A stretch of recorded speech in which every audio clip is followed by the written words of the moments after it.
Coming up, why NAB's $4 billion half-year cash profit a record disappointed, the US lifts official interest rates, and the oil price slides to its lowest since around 2021.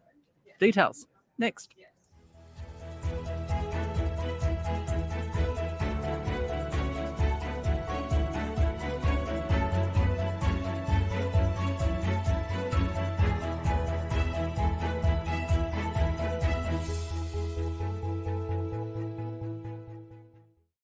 It's your daily 10-minute business and finance news wrap for this Thursday, the 4th of May 2023. Later, the latest on the markets, including those interest rate moves in the US with Evan Lucas from InvestSMART. But first, to NAB's $4 billion half-year cash profit. That's an increase of 17%. It's also an interim record profit, but shares were hit down by 6.1%. For more, I spoke with Nathan Zaia. He is a senior equity analyst at Morningstar. I mean, the actual result itself was fine. We're seeing a big turnaround in profitability, and it's mainly being driven by improved margins. The cost control was pretty good and delivered a good ROE. Dividend was a bit softer than what we expected, but still decent. So I think overall the result is fine, but it's just the trajectory of earnings that I guess is a little bit disappointing, and I think that's probably the main thing the market doesn't like as well. Because, I mean, this actual profit is a record 6-month result for the bank. So the actual result itself, I think, is fine. All right, so how is the higher interest rate environment playing through to its numbers, and have we reached peak bank, if you know what I mean, in terms of earnings then? Yeah, so we saw their net interest margins, it was 1.77 for the half. So that's up from 1.63 a year ago. So that benefit is the lower deposit funding that they have. So they get that margin upside as rates go up. We did expect it to be more material than it has been. So I do think we have seen a peak. Margins during the half hit about 1.8, averaged 1.77. They said they ended the half at 1.75. So that trajectory is down, definitely. So that's already playing out. I think the other part of the higher cash rates is what it does to people being able to service their loans. So we do expect that to mean higher bad debts over time, and that still isn't playing through. There was a decent amount in this result, still lower than what you'd expect an average to be, but that's basically the bank adding to provisions anyway. It's not actually the losses starting just yet. Can we go into that in more detail? Because we know that the bank is currently experiencing what may be the peak in terms of the number or volume of loans switching from fixed rates to higher variable rates, right? Are there any signs of mortgage stress coming through? Not really. It's not really in the numbers yet. I mean, that is one part of it, those fixed customers that move over to variable. But within that group, there's going to be plenty that, they can easily still service a loan at current rates, and they just, they had a great deal. So they've been saving up, and that's helped them to get ahead. They might have built savings outside of their loan. So it's hard to know exactly how hard it will hit. We haven't seen it yet.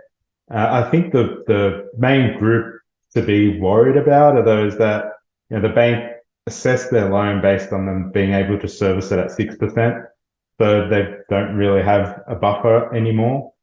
So they're the ones that, there's a potential problem with.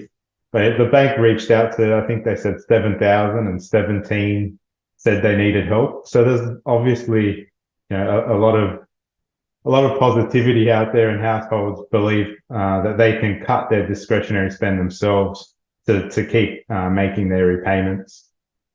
NAB is obviously known as a business bank, and it seems to be focusing more on those customers. Why?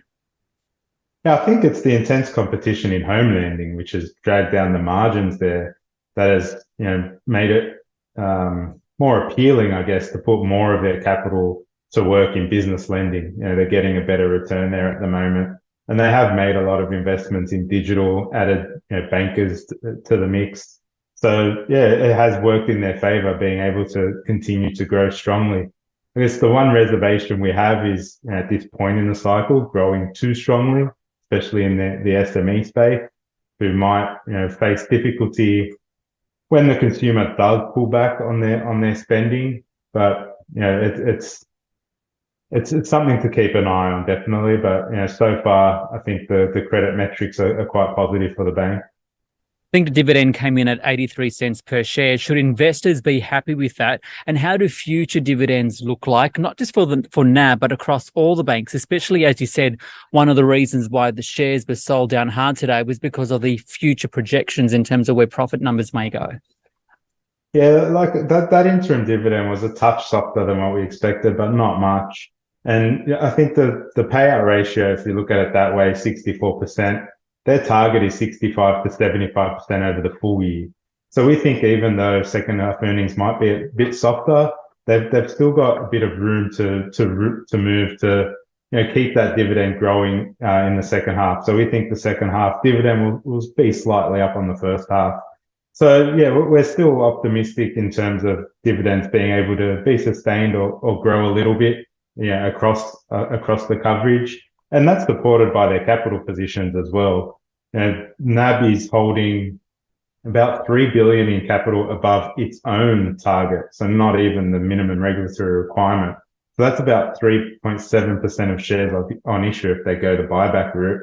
But yeah, that's I guess shows how much capital they have. So I don't think they need to cut the payout ratio to start hoarding capital.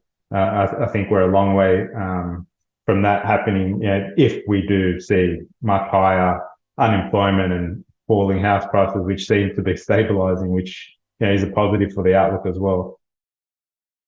Nathan Zaia there, Senior Equity Analyst at Morningstar. NAB shares did fall down 6.4%, along with the rest of the banking sector. ANZ down 2.3%, the Commonwealth Bank 2.5% weaker, Westpac 4.11%. Still, the market only fell 0.1%. The S&P ASX 200, 7,193. For more on the bank's impact on the share market, I spoke with Evan Lucas from InvestSMART. Yeah, if you miss your consensus numbers like NAB did today and they miss that on the cash earnings and the dividend, you're going to get smashed, and that's what's happened. So I think that needs to be put out there quite clearly. They needed to really deliver the lights out. You'd argue they did, but the market didn't think they did enough. And it probably also carries through to tomorrow when you get ANZ, and then next week when you get Macquarie and Westpac. The market's expectations has probably been downgraded by NAB today. So it explains why we had quite a strange day. We've managed to eke ourselves back to almost neutral, but that NAB result has really shifted the banking space as a whole and the financials, and that was the drag today. Okay.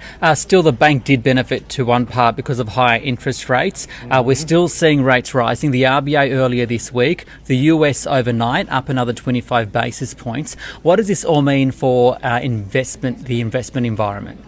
Yeah, and they're not the only ones. You're probably going to need to highlight the European Central Bank. They're also likely to do it. You're talking about the Bank of England. So the whole world is experiencing higher interest rates and a slowing global economy. So that's really part of the answer to the question is, at what point does the slowing global economy come through to pricing? Because so far, despite what's happened this week, it's been a really impressive 2023. I mean, if you look at the US, they're up over almost 8.5%, and earnings season has shown that they're still holding quite robustly with this increases they've seen. They've had 10 rate rises from the Fed. We've had 11 here from the RBA. So the investment question is an interesting one because there is a dilemma.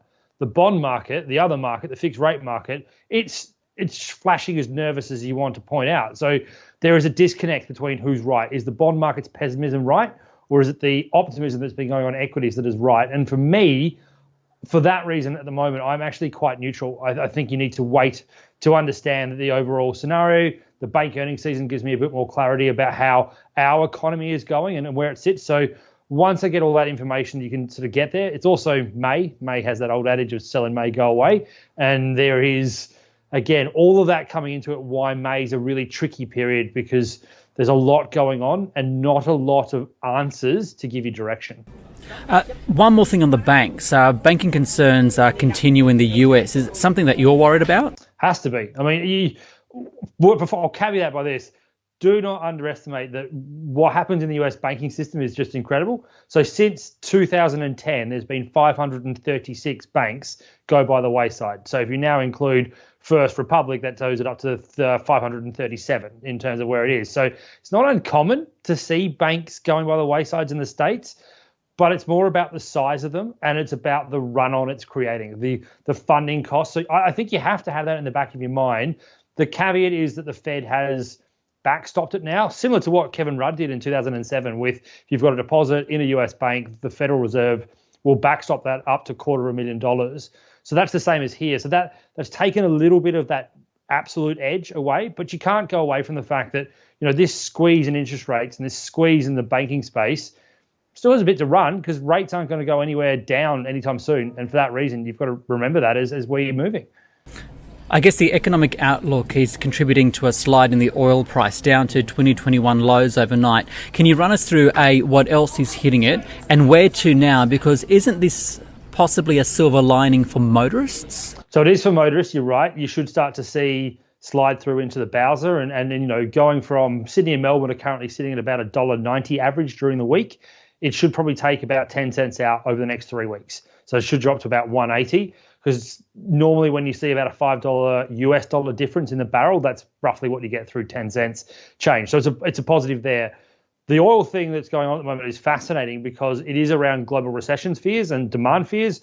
China's demand isn't anywhere near what was expected. US recession fears are all playing into the price.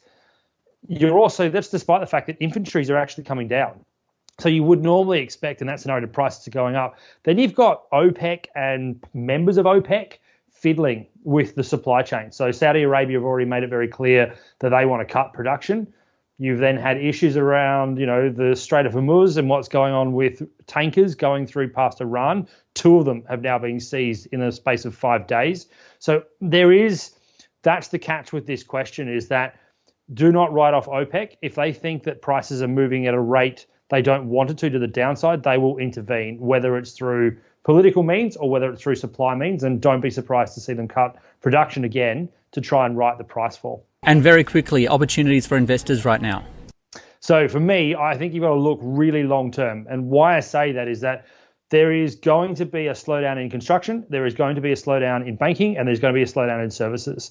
For those of you, therefore, can look savvy and actually start thinking about future of services, that's where I am. So I'm in things like industrials, I am in things like long-term tech, because they at the moment have been savaged and still, even with the movement up this year, they have got the better long-term prospect. And that's why things like AI and all that kind of stuff with a long-term view is quite exciting. Evan Lucas there from InvestSMART. This SBS On The Money stream is provided for informational purposes only. The content in this stream should not be understood as constituting advice or a recommendation. It is not personal advice and it does not consider your personal circumstances or objectives. You should contact a licensed professional before making any financial decision.